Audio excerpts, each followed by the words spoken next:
Bonjour, j'espère que vous allez bien. Je vous fais une vidéo aujourd'hui pour vous parler de la transformation euh, à l'arrivée d'un enfant et de ce que ça peut générer pour le couple.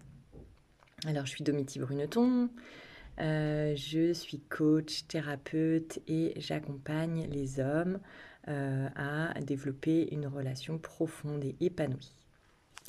Si vous pouvez liker cette vidéo, partager, vous abonner, comme ça permet bah, de me soutenir. Merci beaucoup d'avance.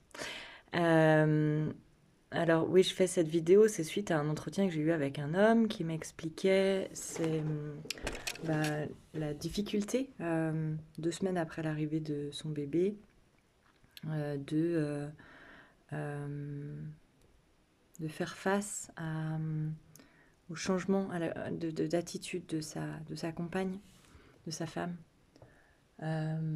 qui, malgré tous les efforts qu'il fait, malgré tout l'investissement qu'il donne dans son couple, ne voit pas en fait tout ce qu'il fait et ne voit que ce qu'il ne fait pas.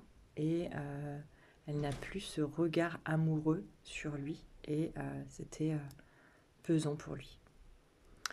Euh, Est-ce que j'essayais de lui dire, de lui expliquer, c'est à quel point l'arrivée d'un bébé pour une femme, c'est tellement de changements en fait, tellement de changements physiques, tellement de changements hormonaux, tellement de changements émotionnels, que c'est une période où la femme, elle n'a pas de disponibilité mentale, affective pour son, son compagnon.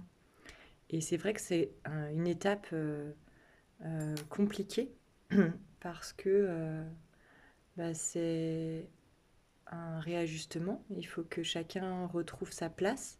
Là où on était deux individus, un couple, maintenant il y a une troisième personne et c'est comme si ça vient tout chambouler et qui a besoin de retrouver un nouvel équilibre à trois.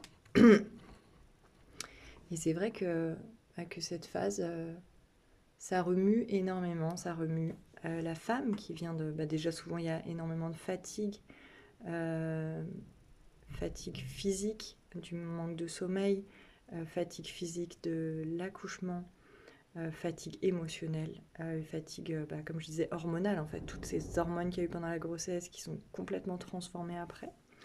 Et pour l'homme aussi, il y a tous ces changements-là, il y a aussi cette fatigue physique, cette fatigue émotionnelle, et il y a aussi des changements hormonaux, aussi chez l'homme, parce que le fait, par exemple, de tenir un bébé dans ses bras, ça fait monter le taux d'ocytocine, qui est une hormone de l'attachement, et ça induit des changements hormonaux. Il y a ça.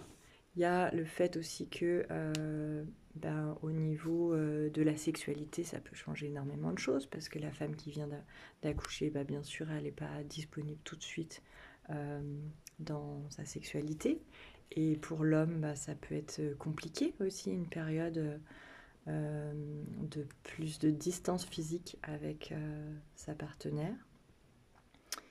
Et puis, il faut savoir que pour la femme, c'est toute une transformation de passer de femme à mère.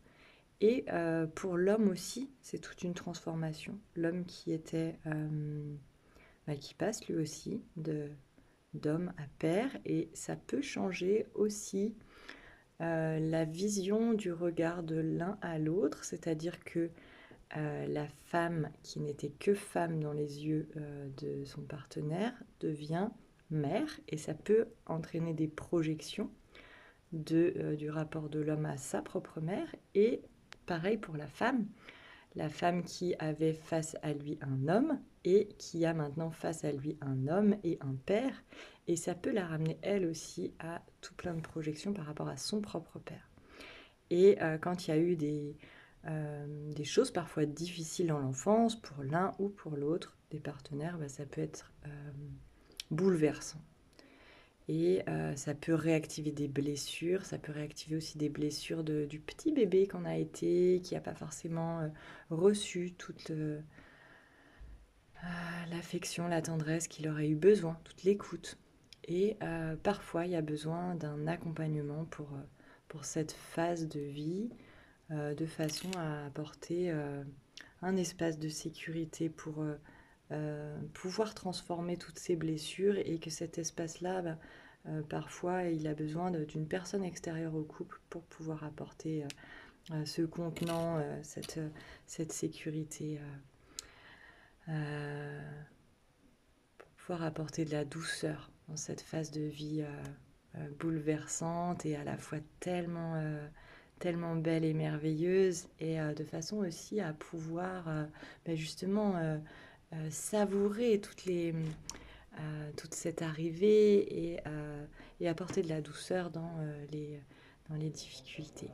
Voilà, dites-moi comment c'est pour vous, comment vous avez vécu ça, si c'est du passé, comment vous vivez ça, si c'est du présent. Et je vous fais des gros bisous.